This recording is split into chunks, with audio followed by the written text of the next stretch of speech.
నమస్కారం, ఘంటారావానికి స్వాగతం. ముందుగా ప్రధానాంశాలు.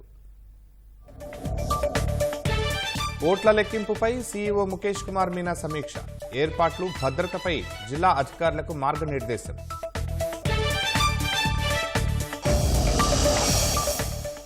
ఫ్రీ హోల్డ్ సర్టిఫికెట్ సాకుతో రైతుల భూముల దోపిడీ. సీఎస్ సేవలో కలెక్టర్ తరిస్తున్నారని జనసేన ధ్వజం. కోనసీమ జిల్లాలో ఆర్టీసీ ప్రైవేట్ ట్రావెల్స్ బస్సు ఢీ. 25 మందికి గాయాలు. భారీగా ట్రాఫిక్ జామ్.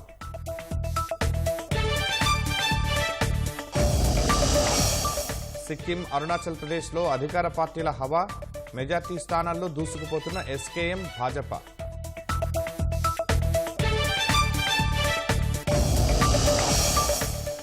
పంజాబ్లో గూడ్స్ రైళ్ల ఢీ. చెల్లాచెదరైన బోగీలు. 2 లోకో పైలట్లకు తీవ్ర గాయాలు.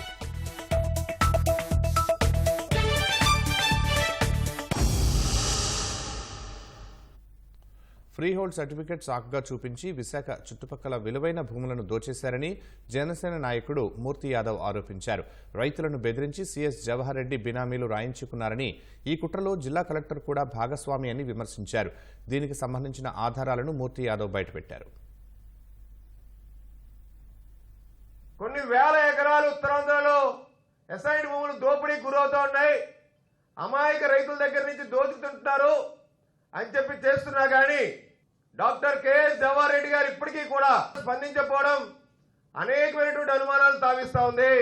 సాక్షాత్తు నిన్న విశాఖ జిల్లా కలెక్టర్ డాక్టర్ మల్లికార్జున్ గారు ఎంత గొప్పగా చెప్పుకుంటున్నారంటే 9 లక్షల ఎకరాలు రాష్ట్ర వ్యాప్తంగా ఫ్రీ హోల్డ్ పట్టాలు ఇచ్చాము.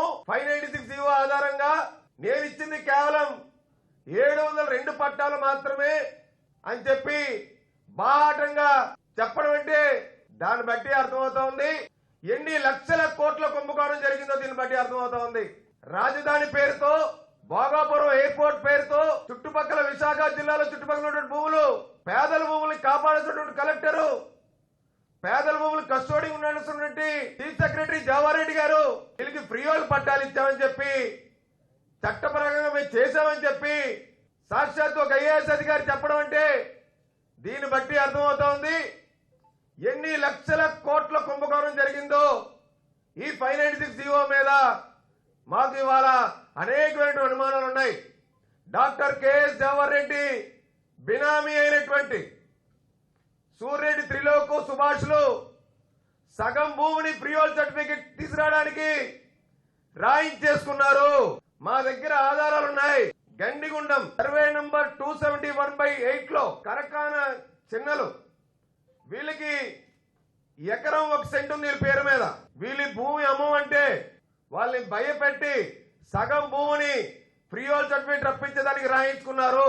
ఇంకోటి కరకాన చిన్నలు కాలకొండ భరత్ సుభాష్ ఒక ఫ్రీ హోల్డ్ సర్టిఫికేట్ తేడానికి సగం భూమిని రాయించేస్తున్నారండి. 1/2 ఎకరం 288/1 కరకాన అప్పారావు వాళ్ళు కుటుంబంలోనే కరకాన వైఎస్ రవికుమార్ అనేటువంటి వ్యక్తికి ఎకరం 11 సెంట్లలో సగం భూమి రాసుకున్నారు. ఇంకొక సగం భూమి ఫ్రీ హోల్డ్ సర్టిఫికేట్ వచ్చినందుకు గాను కాలకొండ భరత్ సుభాష్ కి కరకాన అప్పారావు రాశారండి. జిల్లా కలెక్టర్ గారు ఇప్పటికీ నేను 700 ఎకరాలు నేను ఫ్రీ హోల్డ్ సర్టిఫికేట్ ఇచ్చాను అని అంటే, ఫ్రీ హోల్డ్ సర్టిఫికేట్ ఎవరికి ఇచ్చారండి? జిల్లా కలెక్టర్ గారు డాక్టర్ కెఎస్ జవహర్ రెడ్డి గారికి ఫ్రీ హోల్డ్ సర్టిఫికేట్ జారీ చేశారు. పేద రైతుల కోసం కాదు, పెద్ద ఎత్తున ముడుపులు తీసుకొని దీంట్లో జిల్లా కలెక్టర్ నేను కూడా భాగస్వామిని అని చెప్పారు.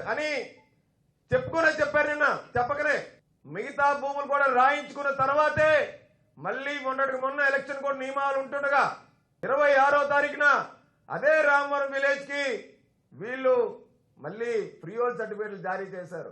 రామవరంలో హౌసింగ్ సైట్స్ కోసం ఇచ్చినటువంటి నిరుపేద రైతులకి ఎకరం 60 సెంట్ల భూమి కూడా మళ్ళీ ఫ్రీ హోల్డ్ సర్టిఫికేట్ జారీ చేశారు. కళ్ళు మూసుకొని అవినీతి చేయడమో ధ్యేయంగా జవహర్ రెడ్డి సేవలో, జవహర్ రెడ్డి బినామీల సేవలో తరించారని చెప్పడానికి ఇది నిదర్శనం కాదా అని చెప్పి మేము అడుగుతా ఉన్నాం. మేము కౌంటింగ్ కేంద్రంలో ఓట్ల లెక్కింపు కోసం అన్ని ఏర్పాట్లు పూర్తి చేశామని గుంటూరు జిల్లా కలెక్టర్ వేణుగోపాల్ రెడ్డి తెలిపారు.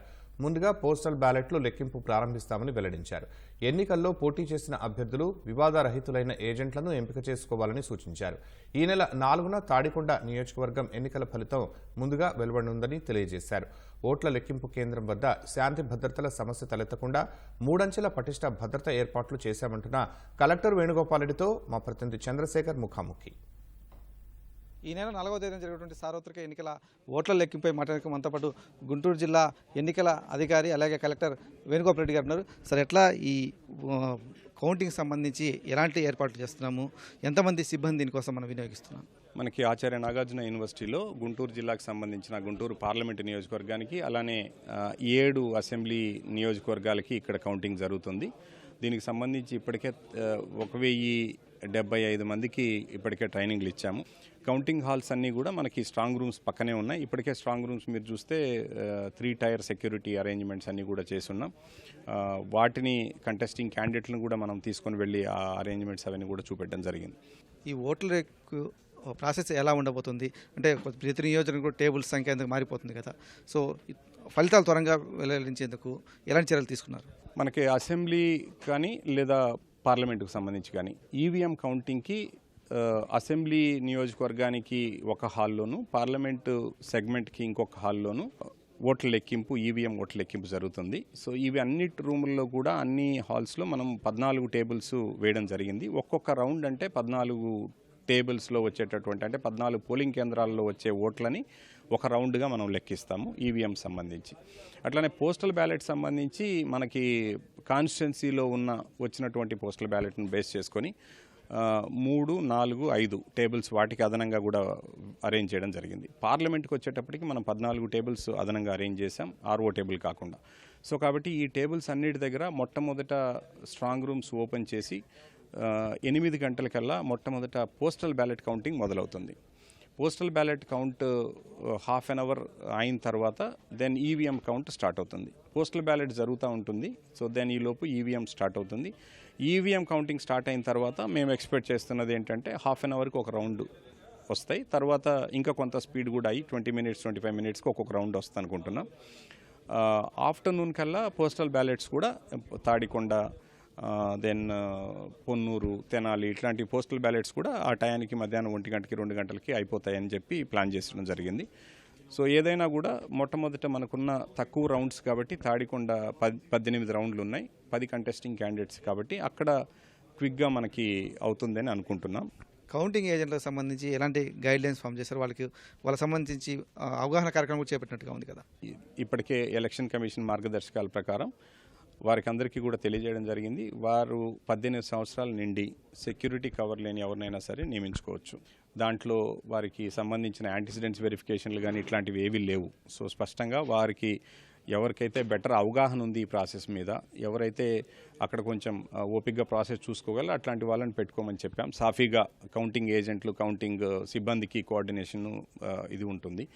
సో అక్కడ దయచేసి డిస్టర్బెన్సెస్ చేసే వ్యక్తులు కాకుండా పెట్టుకోమని చెప్పాం, కానీ వారికి ఏ రకమైన నిబంధనలు లేవు. ఈ పోలింగ్ రోజున కొన్ని చోట్ల కొన్ని ఇష్యూస్ జరిగినాయి కదా, సో కౌంటింగ్ రోజున కూడా అలాంటివి ఫేస్ కాకుండా ఉండడం కోసం కౌంటింగ్ సెంటర్ లోపల ఎలాంటి ఏర్పాట్లు ఉంటాయి? అంటే భద్రతా పరంగా కావచ్చు, వాటిపైన బారికేడింగ్ పరంగా కావచ్చు. లోపల చాలా స్ట్రాంగ్ మెస్ ఏర్పాటు చేసి ఉంటారు. ఏజెంట్లందరూ కూడా టేబుల్ లోపల వైపు ఉంటే మెస్కి, ఏజెంట్లందరూ మెస్కి బయట వైపు ఉంటారు. ఎలక్షన్ కమిషన్ దీనికి ఇచ్చిన మార్గదర్శకాల ప్రకారము లోపల ఏ క్యాండిడేట్ కానీ లేదా ఏజెంట్ కానీ మాత్రమే ఉంటారు ఆర్ఓ టేబుల్ దగ్గర. మిగిలిన వారందరూ కూడా ఎవరెవరి టేబుల్ దగ్గర మెస్ బయట ఉంటారు. అయినా కూడా ఇక్కడ ఆల్రెడీ మనకు పోలింగ్ డేను కూడా గుంటూరు జిల్లా చాలా ప్రశాంతంగానే జరిగింది. సో అయినప్పటికీ కూడా ఏ రకమైన చిన్న చిన్న ఇష్యూస్ అరైజ్ అవ్వచ్చు అని ఊహించుకొని దానికి సంబంధించిన సెక్యూరిటీ అరేంజ్మెంట్స్ కూడా చేశాం. ఈ మొత్తం ఆచార్య నాగార్జున యూనివర్సిటీ మొత్తం కూడా సీసీటీవీ కవరేజ్లో ఉంటుంది. సో ఎక్కడ ఏ చిన్న ఇది ఉంటే కూడా వెంటనే మానిటర్ చేసే టీం కూడా ఉంటుంది. లా అండ్ ఆర్డర్ పరంగా ఎలాంటి చర్యలు తీసుకుపోతున్నారు? ఎందుకంటే క్యాపిటల్ ఏరియా కూడా మన జిల్లా పరిధిలో ఉంది కదా, ప్లస్ అన్ని పార్టీ ప్రధాన కార్యాలయాలు కూడా ఇక్కడే ఉన్నాయి కదా.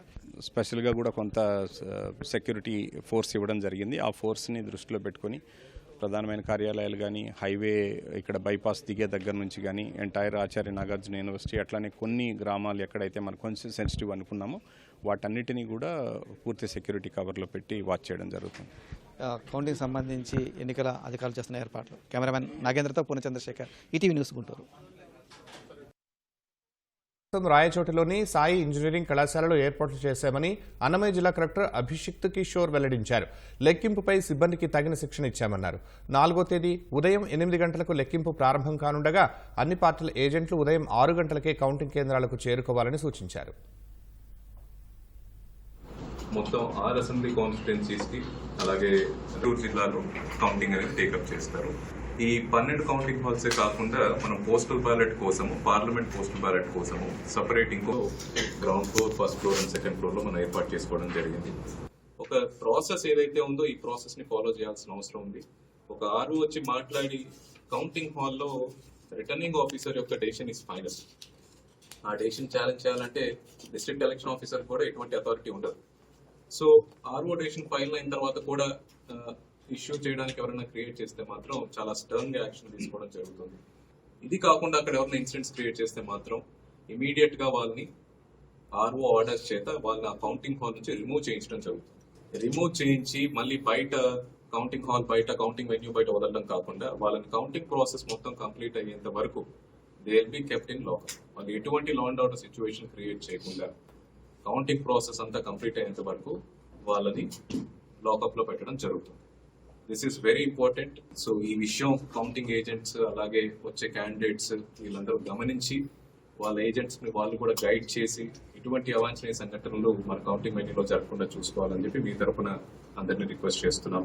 సెంటర్ దగ్గర 3 లేయర్ సెక్యూరిటీ అనేది పటిష్టంగా ఏర్పాటు చేయడం జరిగింది. మనకి బిఎస్ఎఫ్ కంపెనీ అండ్ అలాగే తమిళనాడు స్టేట్ ఆర్మ్ పోలీస్ కూడా డిప్లాయ్ చేయడం జరిగింది. అదే కాకుండా కూడా అదనపు సిఏపిఎఫ్ బలగాలు అండ్ ఏపీఎస్పీ ప్లటూన్స్ కూడా మన జిల్లాకి కేటాయించడం జరిగింది. ఎంటైర్ డిస్ట్రిక్ట్ లో దాదాపుగా ఒక 114 విలేజెస్ ని కొంచెం సెన్సిటివ్ గా గమనించి ఆ విలేజ్ అన్నిటి దగ్గర కూడా police presence and police pickets పెట్టడం జరిగింది. అండ్ ఇవి కాకుండా కూడా కొన్ని striking force and reserve force కూడా పెట్టుకోవడం జరిగింది. అండ్ అస్ సైడ్ 144 సెక్షన్ అనేది మనకి అమల్లో ఉంది. అండ్ ఎంసీసీ కోడ్ కూడా మనకి 6th వరకు ఉంటుంది. ఓట్ల కౌంటింగ్పై రాష్ట్ర ఎన్నికల ప్రధాన అధికారి ముఖేష్ కుమార్ మీనా సమీక్ష నిర్వహించారు. సచివాలయం నుంచి రిటర్నింగ్ అధికారులతో వీడియో కాన్ఫరెన్స్ నిర్వహించిన సీఈఓ పోస్టల్ బ్యాలెట్, ఈవీఎం ఓట్ల లెక్కింపు సందర్భంగా తీసుకోవాల్సిన జాగ్రత్తలపై దిశానిర్దేశం చేశారు. కౌంటింగ్ కేంద్రాల వద్ద 3 అంచెల భద్రతా వ్యవస్థ ఏర్పాటుపై సమీక్షించారు. ఖచ్చితమైన ఫలితాలను త్వరితగతిన ప్రకటించేందుకు జిల్లాల వారీగా చేస్తున్న ఏర్పాట్లను సమీక్షించారు. రౌండ్ల వారీగా ఫలితాల టాబులేషన్, ఐటీ సిస్టంల ఏర్పాటుపై సీఈఓ సూచనలు చేశారు. ఓట్ల లెక్కింపు పూర్తయిన తర్వాత ఈవీఎంలను సీల్ చేసే విధానంపై అవగాహన, స్టాట్యుటరీ నివేదిక, రౌండ్ల వారీ నివేదికలు పంపించేందుకు ప్రత్యేక బృందం ఏర్పాటుపై సూచనలు చేశారు. అలాగే ఈ నెల 8వ తేదీలోపు నివేదించాల్సిన ఇండెక్స్ కార్డు విధానంపై కూడా అధికారులకు మార్గనిర్దేశం చేశారు. కౌంటింగ్ సమయంలో ఎలాంటి అవాంఛనీయ ఘటనలు జరగకుండా అనంతపురంలో పోలీసులు పటిష్ట భద్రత ఏర్పాటు చేశారు. జేఎన్టీయూ పరిసర ప్రాంతాల్లో ప్రతి వీధిలో ఇనుప కంచెలను ఏర్పాటు చేశారు. కౌంటింగ్ సమయంలో రాజకీయ పార్టీల నేతలు కేంద్రాల్లోకి చొచ్చుకొనిపోకుండా చర్యలు చేపట్టినట్లు పోలీసులు తెలిపారు. కేంద్ర బలగాలతో గ్రామాల్లో తిరుగుతూ ప్రజలకు పోలీసులు అవగాహన కల్పిస్తున్నారు.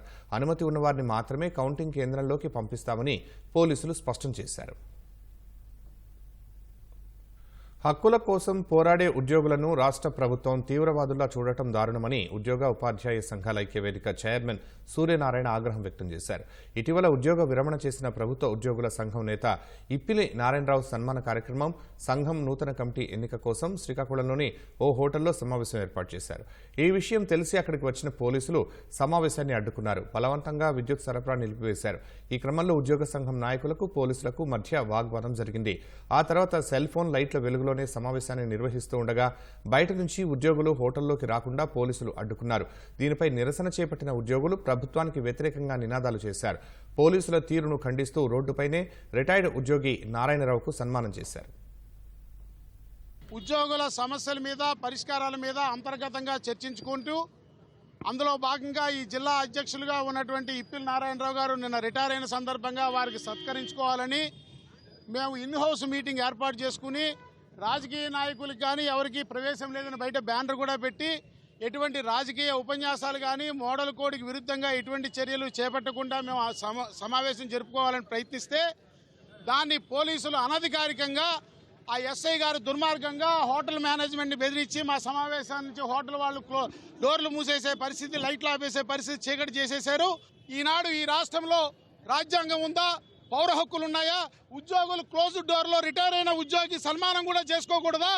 ఇలాంటి పరిస్థితులు కల్పించినందుకు మరి ఆఖరికి గత్యంతరలేని పరిస్థితిలో 35 ఏళ్లు ప్రభుత్వానికి సేవ చేసి ఉద్యోగుల కోసం పనిచేసిన ఒక నాయకుడిని నడి రోడ్డు మీద శాలువా కప్పుకోవాల్సిన దుస్థితి తీసుకొచ్చినందుకు సిగ్గుపడుతూ వీరికి సన్మానం చేస్తా ఉన్నా. 42 సంవత్సరాల సుదీర్ఘ సర్వీస్ చేసిన వ్యక్తిని రోడ్డు మీద శాలువా కప్పుకోవాల్సిన దుస్థితి కల్పించిన ఈ జిల్లాలో అది పోలీస్ అధికారుల ప్రవర్తన ఈ జిల్లా గౌరవానికి తీరని మాయని మచ్చ భంగం కలిగించిందని అభిప్రాయపడతా ఉన్నా. కోనసీమ జిల్లా ముమ్మిడివరం మండలం అన్నంపల్లి జాతీయ రహదారిపై ప్రమాదం జరిగింది. ఎదురుగా వస్తున్న ఆర్టీసీ బస్సును ప్రైవేట్ బస్సు ఢీకొంది. దీంతో ఆర్టీసీ బస్సులో 25 మంది ప్రయాణికులు సహా బస్సు డ్రైవర్లు 2 తీవ్రంగా గాయపడ్డారు. క్షతగాతులను ముమ్మిడివరం ప్రభుత్వ ఆసుపత్రికి తరలించారు. ప్రమాదంలో తీవ్రంగా గాయపడ్డ 4 ప్రయాణికులను చికిత్స కోసం కాకినాడకు తరలించారు. కాకినాడ నుంచి అమలాపురం వెళుతున్న ఆర్టీసీ బస్సును హైదరాబాద్ నుంచి వస్తున్న ఓ ప్రైవేట్ ట్రావెల్స్ బస్సు ఢీకొన్నట్లు ప్రయాణికులు తెలిపారు. సత్యసాయి జిల్లాలో భారీ వర్షాలు కురిశాయి. లోచర్ల ప్రధాన రహదారి చెరువు కట్టపై భారీ వృక్షం నేలకూలడంతో రాత్రి నుంచి వాహనాల రాకపోకలు నిలిచిపోయాయి. పెనుగొండ ప్రధాన మార్గంలోని రైల్వే వంతెన మునిగిపోవడంతో వాహనాల రాకపోకలు స్తంభించాయి. కొత్త చెరువు ధర్మవరం రోడ్డుపై ఉన్న విద్యుత్ స్తంభం నేలకూలింది. ఆ సమయంలో అక్కడ ఎవరూ లేకపోవడంతో ప్రమాదం తప్పింది.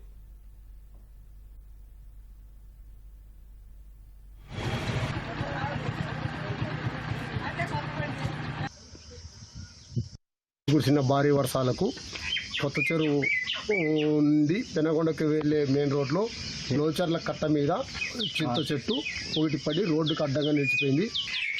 ఈ రోడ్లో దాదాపు కియోకు వెళ్లే వాహనాలు రాత్రి 12 గంటల నుంచి ట్రాఫిక్ జామ్ అయిపోయి పలు వాహనాలు నిలిచిపోయినాయి. 2 వీలర్లు వెళ్ళడానికి కూడా వీలు లేకుండా ఉన్నది. తక్షణము ఈ ఆర్ఎంబీ అధికారులు స్పందించి రోడ్డు క్లియర్ చేయాల్సిందిగా మనవి చేయిస్తున్నాము. రాత్రి 12 గంటల కూడా వర్షం కారణంగా మా చెట్టు పడిపోయింది సార్, చింత చెట్టు. రాత్రి 12 గంటల నుంచి వెయిట్ చేస్తున్నాము. ఇప్పుడు పొద్దున్నే 7:45 అయింది, కానీ ఇంతవరకు క్లియర్ కాలేదు. సిమెంట్ వల్లే మొత్తం జామ్ అయిపోయిన అటు సైడ్ ఇటు సైడ్.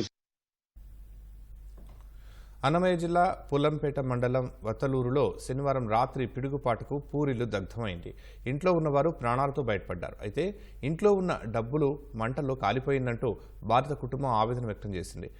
కట్టుబట్టలతో మిగిలిన తమను ఆదుకోవాలని బాధితులు ప్రభుత్వానికి విజ్ఞప్తి చేశారు.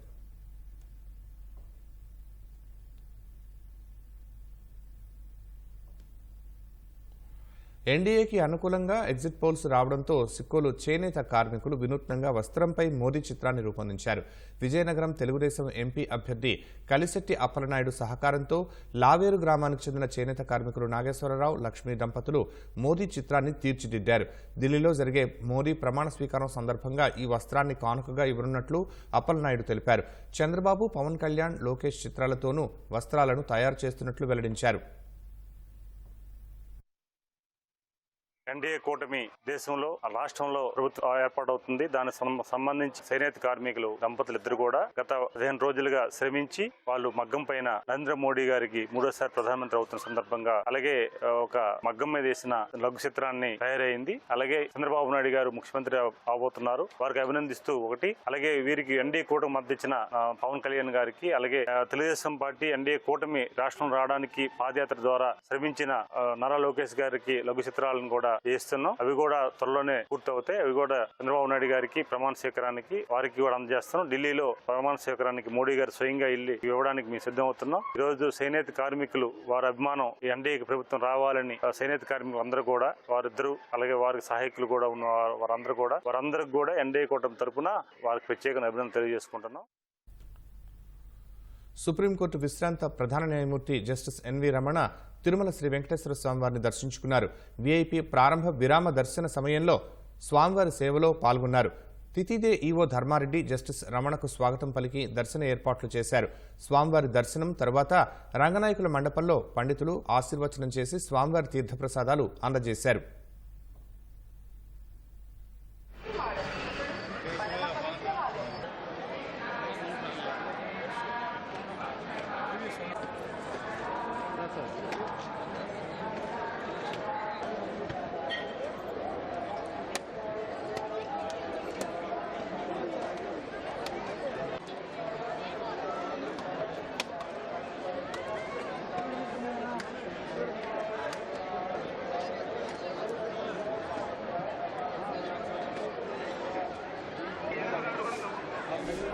విజయవాడలో అతిసారం కేసులు ఆందోళన కలిగిస్తున్నాయి. వారం వ్యవధిలోనే కలుషిత నీరు తాగి 10 మంది ప్రాణాలు కోల్పోయారు.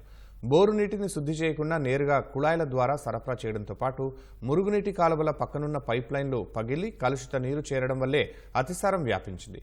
బెజవాడలో పరిస్థితి దారుణంగా మారినా పాలకులు గాని అధికార యంత్రాంగం గాని పట్టించుకోవడం లేదు. ఇప్పటికీ రంగుమారిన నీరే వివిధ ప్రాంతాలకు సరఫరా అవుతోంది. బెజవాడ పేరు చెబితేనే బయట నుంచి వచ్చిన జనం బెంబేలెత్తిపోతున్నారు. గొంతెండిపోతున్నా గుక్కడి నీళ్లు తాగాలన్నా భయపడిపోతున్నారు. వారం రోజుల్లోనే దాదాపు 10 మంది కన్నుమూసినా పాలక పక్షం కనీసం పలకరించలేదు. కలుషిత నీటి వల్లే అతిసారం వ్యాపించి చనిపోయారని బాధిత కుటుంబ సభ్యులు ఆరోపిస్తున్నారు. శుద్ధి చెయ్యని రంగు మారిన కలుషిత జలాలు సరఫరా అవుతున్నా అవి తాగి ప్రజలు అనారోగ్యానికి గురవుతున్నా ప్రాణాలు కోల్పోతున్నా అధికారులకు కనిపించడం లేదు. 10 మంది కన్నుమూసినా మరో 150 మంది ఆసుపత్రుల్లో చేరినా ప్రభుత్వానికి గాని నగరపాలక సంస్థకు గాని చేమకుట్టిన లేదు. పైగా చనిపోయిన వారంతా అనారోగ్య కారణాలతో మృతి చెందారని బొకాయించడంపై బంధువులు మండిపడుతున్నారు. 5-6 రోజుల నుంచి ఒంట్లో బాగుండలేదు, మోషన్స్ వాంతులు అవుతున్నాయి. మేము హాస్పిటల్ తీసుకెళ్లాలన్నా ఆయన లెగవలేని పరిస్థితి. ఇంట్లోనే సిస్టర్ని పిలిపించి ట్రీట్మెంట్ చేపిస్తున్నాము. తెల్లారి చనిపోయాడు. ఇవి వాంతులు మోషన్సేనండి. వాంతులు మోషన్స్ అవుతున్నాయి. వాటర్ వల్లే, వాటర్ ప్రాబ్లమేనండి. వాటర్ ప్రాబ్లమే. నెల రోజుల నుంచి నీళ్ళు తేడా వస్తుంది. ఎవరు పట్టించారు? కంప్లైంట్ ఇచ్చారు, ఎవరు పట్టించుకోలేదు. శనివారం నైట్ విరేచనాలు అయినాయి, ట్యాబ్లెట్లు వేసాం. ఆదివారం సీరియస్ అయింది. గవర్నమెంట్ హాస్పిటల్ తీసుకెళ్ళమన్నారు. ఆ హాస్పిటల్ గుమ్మయ్య గారికి వెళ్ళాడు, చచ్చిపోయాడు. ఆయనకి ఏం జబ్బు లేదు. మరి నిందేస్తున్నారు, ఆయన మీద ఎందుకు వేస్తున్నారో నాకు అర్థం కావట్లేదు. ఆయనకి ఏ జబ్బు ఏమి లేదు. మొన్నటిదాకా ఓట్లకు కూడా తిరిగాడండి. ఆయనకి ఏ జబ్బు ఏ సొంతం లేదు. నిన్నంటే పిడిసిలు వచ్చినాయని అబద్ధాలు ఆడుతున్నారు. అవి అవతే లేవండి. మా పెళ్ళి ఇప్పుడు 14 సంవత్సరాలు అయింది. ఆయనకి ఏ రోగం ఏ జబ్బు కూడా లేదు. ఏమి లేదు. కానీ మామూలుగా ఏంటంటే వాటర్ ప్రాబ్లమ్స్. కరెక్ట్గా వాటర్ రావట్లేదు. కరెక్ట్గా ట్యాంకీని కరెక్ట్గా వాళ్ళు లైన్ చేయట్లేదు. వాళ్ళు కరెక్ట్గా లైన్ చేస్తే ఇవన్నీ జరగవు కదండి. వాళ్ళు కరెక్ట్గా క్రమశిక్షణ తీసుకోవాలి. అది సంరక్షణ తీసుకోలేదు కాబట్టి ఇంతమందికి అన్యాయం జరిగిపోయింది. కృష్ణానదిలో నీటి ప్రవాహం తగ్గడంతో విద్యాధరపురంలోని హెడ్ వాటర్ వర్క్స్ నుంచి నగరంలోని అన్ని ప్రాంతాలకు నీటి సరఫరాకు ఇబ్బంది కారణంగా నగరపాలక సంస్థ ఆధ్వర్యంలో పలుచోట్ల బోర్లు తవ్వించారు. వీటి ద్వారా భూగర్భ జలాలను రిజర్వాయర్లకు చేర్చి ప్రజలకు సరఫరా చేయాలని నిర్ణయించారు. వీటి నిర్వహణలో నిర్లక్ష్యమే ప్రజలకు ప్రాణ సంకటంగా మారింది. అతిసారం కేసులు అత్యధికంగా నమోదవుతున్న మొగల్రాజపురంలోని పటమటవారి వీధి, అల్లూరి పరమాత్మ వీధి, బోయపాటి మాధవరావు వీధుల్లో బోర్ల నుంచి శుద్ధి చేయని నీటి సరఫరాయే కారణమని తేలింది. కృష్ణా పరివాహక ప్రాంతంలో తవ్విన బోర్ల నుంచి మొగల్రాజపురంలోని అనేక ప్రాంతాలకు నీరందిస్తున్నారు. నీటి క్లోరినేషన్ కోసం బోర్ల వద్ద ఉన్న డ్రోజర్లు చాలా వరకు పనిచేయడం లేదు. బోర్ల నీటిని మొగల్రాజపురంలోని గుమ్మడితోట గ్రౌండ్ లెవెల్ రిజర్వాయర్ ద్వారా సరఫరా చేస్తున్నారు. అవి తాగిన ప్రజలు తీవ్ర అస్వస్థతకు గురై ప్రాణాలు కోల్పోతున్నారు. ఇంత జరుగుతున్నా పాలకపక్ష నేతలు కనీసం బాధిత కుటుంబాలను పరామర్శించలేదని స్థానికులు మండిపడుతున్నారు. కనీసమైనటువంటి స్పందన లేదు. కమిషనర్కి లేదు, అధికారులకి లేదు, పాలకపక్షానికి లేదు. మేయరమ్మా నీ ఆచూకీ ఎక్కడని అడుగుతున్నా. 9 మంది చనిపోతే వచ్చి పలకరించాల్సినటువంటి బాధ్యత మీకున్నదా లేదా అని చెప్పనని మీరు పైగా బొక్కాయిస్తా ఉన్నారు. మీరు డయేరియా కాదని చెప్పనని పరిశీలన చెయ్యండి. చనిపోయినటువంటి మృతుల్ని పరిశీలించండి, వైద్య పరీక్షలు చేయించండి. చేయిస్తే అవునా కాదా అని చెప్పనేటువంటి తెలుస్తుంది. నువ్వు పాలకపక్షంగా ఉన్నావు, నువ్వు వైసీపీగా ఎందుకు స్పందించడం లేదని అడుగుతున్నాం. మేయర్ కానీ డిప్యూటీ మేయర్ కానీ మొగల్రాజపురం ప్రాంతాన్ని సందర్శించాల. మొన్నటిదాకా ఓట్లు 1500 ఇచ్చి 1000 ఇచ్చి కొనేసేసి ఇళ్ళకెళ్ళి చేస్తున్నారు. కానీ అసలు ఇది కలుషిత నీరు వస్తుంది, వాటర్ ట్యాంక్ క్లీన్ చేయట్లేదు. అక్కడ అసలు మొత్తం కూడా కలుషితం అయిపోయి బ్లాకిష్ వాటర్ కూడా వస్తుంది. సీసాల్లో బ్లాకిష్ వాటర్ని కమిషనర్ కూడా పంపించాం. కేవలం మొత్తం 7 చనిపోయింది కూడా అతిసార వ్యాధితోనే చనిపోయారు, డయేరియాతోనే చనిపోయారు, వాటర్ పొల్యూషన్తోనే చనిపోయారు. కార్పొరేషన్ అధికారుల నిర్లక్ష్య వైఖరితోనే ఈరోజు చనిపోయారు. షోకాజులు ఇచ్చారు 3 4. ఎందుకు ఇచ్చినట్టు? హెల్త్ క్యాంప్ పెట్టారు. ఎందుకు పెట్టట్టు అంటే ఎక్కడో చోట పొరపాటు ఉన్నట్లు లెక్కేగా. కలుషిత నీటి సరఫరాపై నగరపాలక సంస్థకు ఫిర్యాదులు చేసినా చర్యలు తీసుకోవడం లేదని స్థానికులు వాపోతున్నారు. బోర్ల నుంచి శుద్ధి చేయని జలాలు పంపిణీ ఒక ఎత్తైతే మురుగు కాలువ వెంట ఉన్న పైప్ లైన్లు పగిలి నీరు కలుషితమవడం కూడా అతిసారానికి కారణమవుతోంది. నగరపాలక సంస్థ నిర్లక్ష్యం కారణంగా ప్రజలు ప్రాణాలు కోల్పోతున్నారు. ప్రజల ప్రాణాలు పోవడానికి కలుషిత నీరు కారణం కాదని బొకాయిస్తున్న నగరపాలక సంస్థ బోర్ల నుంచి సరఫరా అవుతున్న నీటిని ఎందుకు నిలిపివేసిందో చెప్పడం లేదు. ఏ తప్పు లేనప్పుడు నీటి సరఫరా ఆపడానికి కారణమేంటో చెప్పాలని ప్రజలు నిలదీస్తున్నారు. మొగల్రాజపురంతో పాటు అయోధ్యనగర్, పాతబస్తీలోని ఆంజనేయ వాగు తదితర ప్రాంతాలకు నగరపాలక సంస్థ శనివారం సరఫరా చేసిన నీరు రంగు మారింది. సింగ్ నగర్, పాయికాపురం, ప్రజాశక్తి నగర్, శాంతినగర్, గొల్లపాలెంగట్టు, వించిపేట, చిట్టినగర్ తదితర ప్రాంతాల్లో రంగుమారిన నీరు వస్తోంది. రిజర్వాయర్లు శుభ్రం చేయకపోవడంతో నల్లటి మడ్డి చేరుతోంది. ఇదే నీటితో కలిసి ప్రజలకు సరఫరా అవుతోంది.